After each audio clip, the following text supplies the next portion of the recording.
दोस्तों आज हम इस वीडियो में बात करने वाले हैं सीटीआई की काउंसलिंग के बारे में। जी हाँ दोस्तों, कब से आपकी काउंसलिंग स्टार्ट है और दोस्तों क्या क्या प्रोसेस है, आपके डॉक्यूमेंट क्या वेरीफाई करवाने हैं, कब कब डेट है, कौन कौन से राउंड में आपकी काउंसलिंग होगी, सारे चीज़ों हम डिस्कशन यहाँ पर करने वाले हैं। तो वीडियो को अभी कर लीजिए लाइक और चैनल को सब्सक्राइब कर लीजिएगा लेटेस्ट अपडेट पाने के लिए। तो दोस्तों आ गए हम काउंसलिंग के प्रोसेस के इंस्ट्रक्शन पर। क्या क्या इसमें सारे प्रोसेस हैं और क्या क्या सब आपको इंस्ट्रक्शन फॉलो करना है आपको एडमिशन लेने के लिए। तो दोस्तों बता दूं मैं आप लोगों को कि देखिए जो सीटीआई की काउंसलिंग है उसमें आपके कम से कम 34 ट्रेड हैं और एनएसटीआई एंड आईटीटीओ का डिटेल्स सारे यहाँ पर प्रोवाइड करा दिए गए हैं। अब देखिए दोस्तों यहाँ पर online counselling process will be consist in this step. Login करना पड़ेगा आपको सबसे पहले अपने कैंडिडेट लॉगिन आईडी पर जो आपको पहले से प्रोवाइड किया गया था, या फिर यहाँ पर select the institute of the choice, आपको चॉइस करना है अपने इंस्टीट्यूट में और उसके बाद आपको पेमेंट करना है फी द काउंसलिंग फीस। उसके बाद verify and change the institute choice पर dynamics ranking display in the logging, और ये आप सबको कर देना है। करने के बाद आपको करना क्या पड़ेगा, choice the automatically final the end of allotment time. सभी को आप चॉइस को जब आपका टाइमिंग अलॉट होने के मतलब एंड होगा, टाइमिंग आपकी डेट उससे पहले ही आपको सारा फाइनल कर लेना है कि क्या क्या हमको फिल करना है। उसके बाद देखिए यहाँ पे लिखा institute allotted by AICTE mark which reservation ability in institute choice. जितना आपका मार्क होगा उसी के अकॉर्डिंग आपको सारे इंस्टीट्यूट अलॉटमेंट होंगे।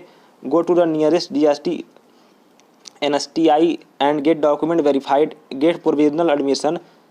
अगर आपका इसमें मान लीजिए हो जाता है आपकी कट ऑफ में, यानी कि जो आपका होता है उसमें आपका एडमिशन हो जाता है, तो आपको जाना पड़ेगा किसी भी नियरेस्ट NSTI जाना है और जाकर वहाँ पर आपको डॉक्यूमेंट वेरिफिकेशन करवाना है।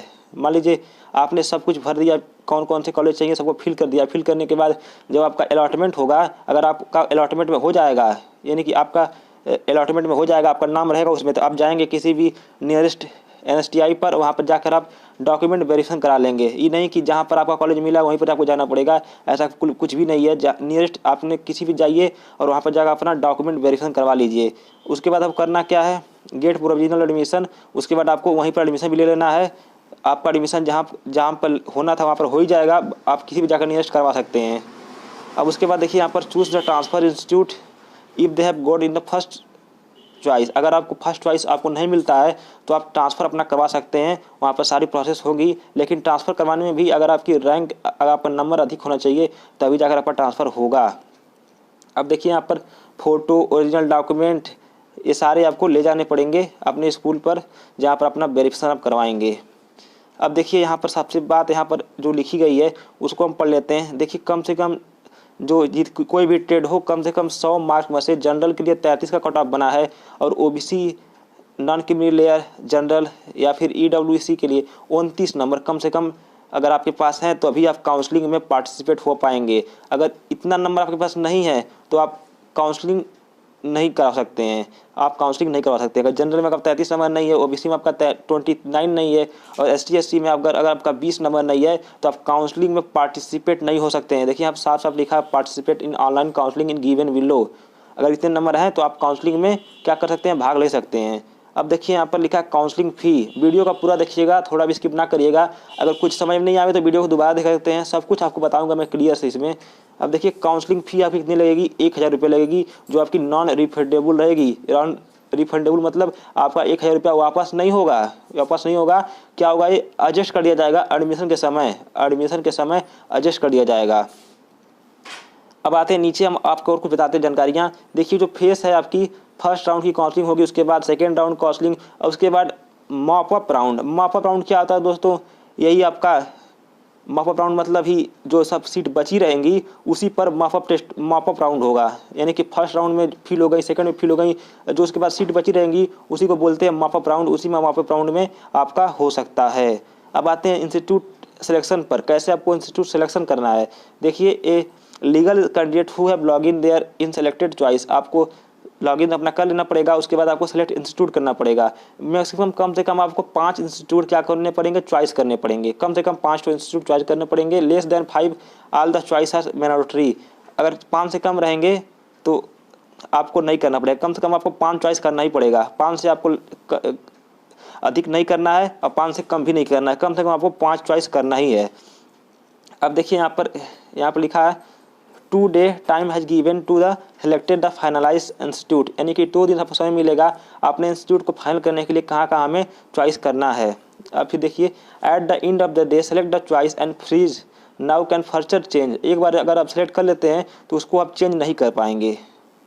वैसे हम नीचे आते हैं, यहाँ पर सारे इंपॉर्टेंट आपको बातें बताते हैं। अब देखिए इसके बाद ये डिपेंड करता है आपका है कितना नंबर है, उसी के हिसाब से आपको कॉलेज प्रोवाइड किए जाएंगे। अब फिर ranking show on the screen not guarantee to candidate who have choice the institute. कोई भी गारंटी नहीं है जो आपकी रैंकिंग शो हो कि उससे आपको इस चॉइस मिलने की चॉइस हो, जो आपकी चॉइस इंस्टीट्यूट है वो आपको मिली जाए, यहाँ पर कोई गारंटी पर नहीं है। अब देखिए यहाँ पर फ़ी पेमेंट कितनी करनी है। Candidate can pay their fee in the online during 2 day offered in counseling online paid through the login and fee payment can receive to generate on the day of the candidate login। आपको उसी दिन आपको फ़ी भी कर देनी है, जिस दिन आप काउंसलिंग कराएंगे उसी दिन आपको पहले फ़ी करेंगे, उसके बाद जाकर आप काउंसलिंग करा सकते हैं, वो भी सब ऑनलाइन होगा सिस्टम। अब देखिए फर्स्ट राउंड मेरिट लिस्ट कैसे है। तो based on AICTE mark can be choice the candidate as the institute at allotment for the eligible candidate who have available seat.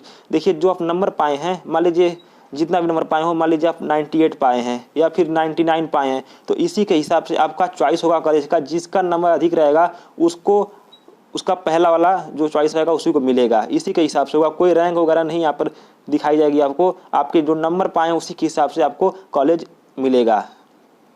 अब देखिए यहाँ पर all the first choice candidate who have not available the second choice as the soon allotment.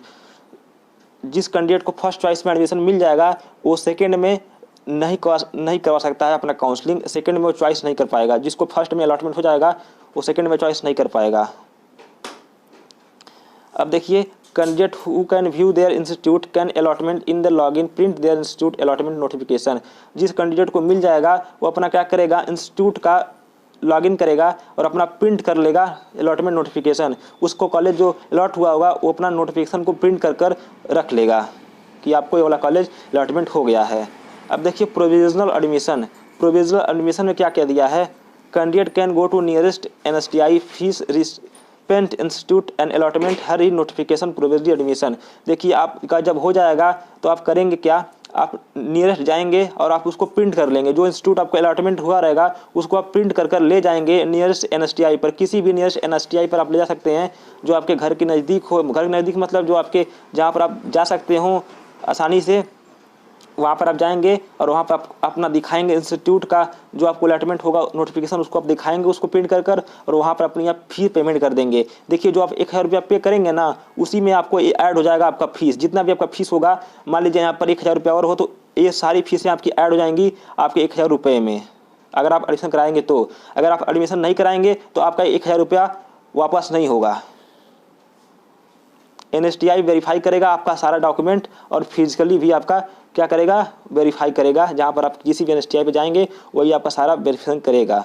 अब देखिए यहाँ पर हम थोड़ा नीचे आते हैं और डॉक्यूमेंट आपको कौन कौन से ले जाने हैं वेरिफिकेशन कराने के लिए, उसको भी हम पढ़ लेते हैं क्योंकि बहुत ही इंपॉर्टेंट है। वीडियो का पूरा देखिएगा थ्रू से लेकर अंत तक और स्किप ना करिएगा। देखिए यहाँ पर counselling for the fee payment institute allotment notification generate from the portal. जो आपको फी पेमेंट किए रहेंगे, जो आप अलॉटमेंट आपको मिला रहेगा, दोनों आपको क्या करना है, प्रिंट कर साथ में रख लेना है। उसके बाद सेकंड देख लीजिए, एकेडमिक सर्टिफिकेट, या आप 8वीं पास हो, 10 पास हो, 10+2 हो, जितने भी आपके पास मार्कशीट हो सब आप ले जाइए। मान लीजिए ITI में बहुत सारे बच्चे 8वीं पास कर ITI करते हैं तो 8वीं के ले जाएंगे और अपनी ITI के ले जाएंगे, और जो 10वीं पास करके हैं वो 10वीं के ले जाएंगे और ITI के ले जाएंगे, और जो 10+2 कर ITI किए हैं या फिर BTech पॉलिटेक्निक डिग्री कुछ भी किए हैं वो अपना ले जाएंगे। अब देखिए यहाँ पर आपको सर्टिफिकेट ले जाना है। ITI डिग्री, डिप्लोमा, BTech और डिप्लोमा किए हैं तो इसको भी आपको सर्टिफिकेट ले जाना पड़ेगा। अब यहाँ पर देखिए कास्ट सर्टिफिकेट ले जाना आपको, कास्ट सर्टिफिकेट ले जाना है, EWS certificate, PWD certificate, ex serviceman अगर आप हैं तो इसका भी आपको सर्टिफिकेट ले जाना पड़ेगा। अब देखिए नीचे आते हैं हम हैं, यहाँ पर देखिए 4 डे टाइम आपको मिलेगा। आपको इंस्टीट्यूट पर जाकर आपको क्या करना पड़ेगा, एडमिशन। अगर आपको अलॉटमेंट हो जाता है तो आपको 4 दिन का समय मिलेगा। 4 दिन में जाकर आप नियरेस्ट पर जाएंगे, नियरेस्ट NSTI पे जाएंगे और वहाँ पर जाकर अपना एडमिशन कराएंगे। 4 दिन का अगर लेट करेंगे तो 5वें दिन जाएंगे तो आपका एडमिशन नहीं होगा वहाँ पर। अब देखिए candidate can once academic can not participate for the future counselling but all participate in transfer process. देखिए कैंडिडेट जो अगर एडमिट हो जाता है तो can not be further counselling but participate can transfer process. Candidate का अलॉटमेंट हो जाता है तो वह दूसरे काउंसलिंग में भाग नहीं ले सकता है, पार्टिसिपेट नहीं कर सकता, लेकिन वह अपना ट्रांसफ़र करा सकता है फर्स्ट ही राउंड में। फर्स्ट राउंड में भी यहाँ पर चांस दिया गया, नीचे आपको बताएंगे हम कैसे कैसे आपको प्रोसेस करना है, ट्रांसफ़र कराना आपको है। अगर फर्स्ट राउंड में आपको अलॉटमेंट हो जाता है तो आप क्या करेंगे, सेकंड में चॉइस नहीं कर पाएंगे, यानी कि चॉइस सेकंड में आप काउंसलिंग नहीं कर सकते हैं। अब देखिए यहाँ पर नीचे कुछ लिखा है, इसको इंपॉर्टेंट बातें इसको थोड़ा पढ़ लेते हैं। First round counselling transfer candidate can be taken in provisional admission and who have got in their first choice of the institute. अगर आपको फर्स्ट चॉइस नहीं मिलता है तभी जाकर आप अपना ट्रांसफ़र करा सकते हैं। अगर आपको फर्स्ट चॉइस मिलता है तब आपको ट्रांसफ़र नहीं करा सकते हैं। सारी बातें यहाँ पर देखिए क्लियर लिख दिया गया है। Only candidate who have taken in admission choose the transfer. जो एडमिशन ले लिया है केवल वही ट्रांसफ़र कराएगा और दूसरा कोई ट्रांसफ़र नहीं कराएगा। अब देखिए only choice candidate can be change provide, बस वही अपना चेंज कर सकता है। अब थोड़ा हम नीचे आते हैं और आपको कुछ और बताते हैं। Candidate who have got provisional admission should process the original document. आपको क्या करना है, ओरिजिनल डॉक्यूमेंट ले जाना है एडमिशन के समय, अपने NSTI पर ओरिजिनल डॉक्यूमेंट ले जाना है। और आपको बता दूं मैं कि हम नीचे आते हैं, सेकेंड राउंड काउंसलिंग के बारे में पढ़ते हैं। Second round counselling will conduct in provisional non admit eligible candidate.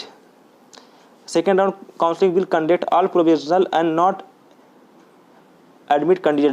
जो सेकेंड राउंड में काउंसलिंग वो लोग भाग ले सकते हैं जिनको कोई भी कॉलेज नहीं मिला हो, वो क्या करेंगे, सेकेंड राउंड काउंसलिंग में अपना भाग ले सकते हैं। अब देखिए यहाँ पर second round counselling will be open in the site non selected student. जिनको एडमिशन नहीं मिला है बस वही सेकेंड राउंड काउंसलिंग में भाग ले सकते हैं, taken by the first counselling. अगर फर्स्ट काउंसलिंग में नहीं है तो आपको एडमिशन नहीं मिलेगा। अब वैसे ही काउंसलिंग हो जाएगी, जिसका नंबर अधिक रहेगा उसको पहले मिलेगा। अब थोड़ा नीचे आते हैं, कुछ यहाँ पर इंपॉर्टेंट बातें बताते हैं। और मॉपअप राउंड क्या होगा, देखिए मॉपअप राउंड में आपको क्या होता है, all eligible candidate who have taken admission for sir available in login. देखिए सभी लोग एडमिशन ले लेंगे, उसके बाद जो बची हुई सीटें रहेंगी उसी पर क्या होगा, मॉपअप राउंड होगा और उस पर आप लॉगिन कर आप उसको देख सकते हैं। Candidate who have paid not paid their counselling fees earlier should their fees online. अगर आप मान लीजिए फर्स्ट राउंड में भी नहीं कराएं, सेकंड राउंड में भी नहीं कराएं, आप सोच रहे हैं कि थर्ड राउंड में हम करा लें, मॉपअप राउंड में कराएं, तो आपको क्या करना पड़ेगा, तभी आपको फीस पेमेंट करना पड़ेगा, वो भी 1000 रुपये। 1000 रुपये आपको फीस पेमेंट करना ही पड़ेगा, चाहे आप किसी भी राउंड में कराएं। अब देखिए यहाँ पर फॉर्मेट सर्टिफिकेट जो यहाँ पर सब है, OBC वगैरह सब बनवा लें, अच्छे से डाउनलोड कर लें। यहाँ पर देखिए फॉर्मेट आपको इस वेबसाइट पे मिल जाएगा, इसको मैं बता दूंगा अगले वीडियो में, जल्दी बना कर वीडियो बना दूंगा जिसमें आपको कैसा फॉर्मेट बनाना है आपको OBC ST वालों को, तो सब कुछ आपको डिटेल से बता दूंगा। तो चैनल को कभी भी कर लीजिए सब्सक्राइब और साथ ही प्रेस कर लीजिए बेल आइकन को। दोस्तों लेटेस्ट अपडेट पाने के लिए चैनल को सब्सक्राइब कर लें। और एक इंपॉर्टेंट बात बता दूं आप लोगों को, देखिए यहाँ पर जो मैक्सिमम कट ऑफ आपका है, अगर आपका इससे कम नंबर है तो आपका यहाँ पर काउंसलिंग में पार्टिसिपेट नहीं हो पाएंगे। जी हाँ दोस्तों, आप परेशान मत होइएगा कि मेरा मान लीजिए किसी का 18 नंबर हो जनरल में, तो क्या होगा, पार्टिसिपेट नहीं होगा, यानी कि उनका जो होगा ऑनलाइन काउंसलिंग नहीं हो पाएगा। कम से कम 100 में 33 नंबर पाना पड़ेगा जनरल के लिए, OBC के लिए 29 नंबर और ST SC के लिए 20 नंबर पाना पड़ेगा। ST SC और हैंडीकैप के लिए 20 नंबर कम से कम पाना बहुत ही जरूरी है। तो चैनल को सब्सक्राइब करें। आशा करता हूँ वीडियो आपको बहुत अच्छी लगी हो। अगर हमसे कुछ छूट गया हो तो आप प्लीज़ हमें कमेंट करें, आपका हम रिप्लाई देने की कोशिश करेंगे। Thank you for watching.